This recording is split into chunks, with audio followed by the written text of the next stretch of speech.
What's going on, boys and girls? Today we are taking a look at Joanderson Brito. He's had a significant career shift since debuting all the way back in 2013. He was a bantamweight that early in his career. He's gone 14-1, captured a title in Vacant and Fusion FC, and has now finished 4 straight opponents in the premier organization in the world. Let's take a look at the highlights of Joanderson Brito.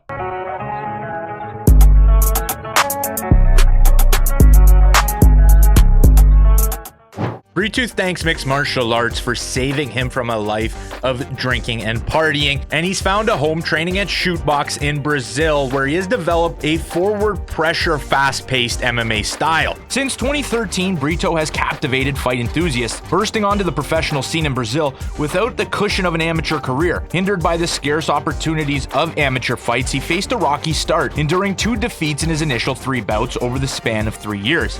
However, he resurfaced for his 4th fight in 2016, and Brito showcased unparalleled skill, initiating a remarkable 10-fight win streak that would ultimately propel him to the UFC stage. In a display of dominance and aggressiveness, he swiftly dispatched 5 consecutive Brazilian opponents all in the first round, and his stand-up game was overwhelming each adversary. His first opportunity on US soil would come for the Legacy Fighting Alliance, a premier regional organization in North America. It only took him 1 showing in front of LFA fans, where he took on Chet Marscal, who was shot through a cannon for this much anticipated bout, and for 44 seconds this fight had the quick finish feel. Brito swinging wild, hard combinations and Marscal lunging in with his own big strikes. It was a wild 2 hooks from Brito pushing forward that ended the fight in violent fashion. And the Brazilian's next fight would ultimately be on the Contender Series for the Ultimate Fighting Championship. And let me know if you can recognize his opponent, a 19-3 young Brazilian looking for his own chance at the UFC roster,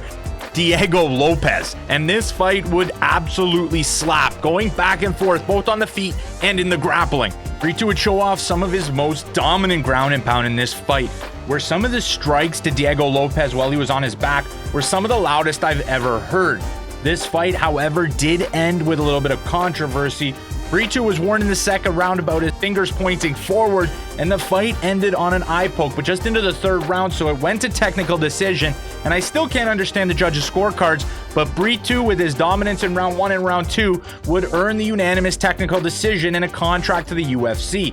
Dana White would also showcase some high praise for the Brazilian fighter, giving this quote after the fight: "One of the next great Brazilian fighters. I think that this kid's incredibly talented." And he would come into his UFC debut against Bill Algeo, and he would actually suffer a defeat and break his win streak, returning to the octagon against Andre Fili and reminding everyone why he was on that win streak. Getting back to his regional crazy looping right hand knockouts, putting Fili away in the 1st round with a nasty knockout where he pawed Fili's jab with his left hand and landed a massive overhand right that put Fili down. And then the ground and pound from Joanderson Brito, expressly having that finishing instinct that you want in your fighters. And then he'd interestingly have 2 opponents fall off back-to-back due to injuries, and Joanderson would finish his contractual obligations both in the 1st round, finishing both opponents, one by ground and pound once again, defending a submission, and one with a brutal rear naked choke from the backpack position.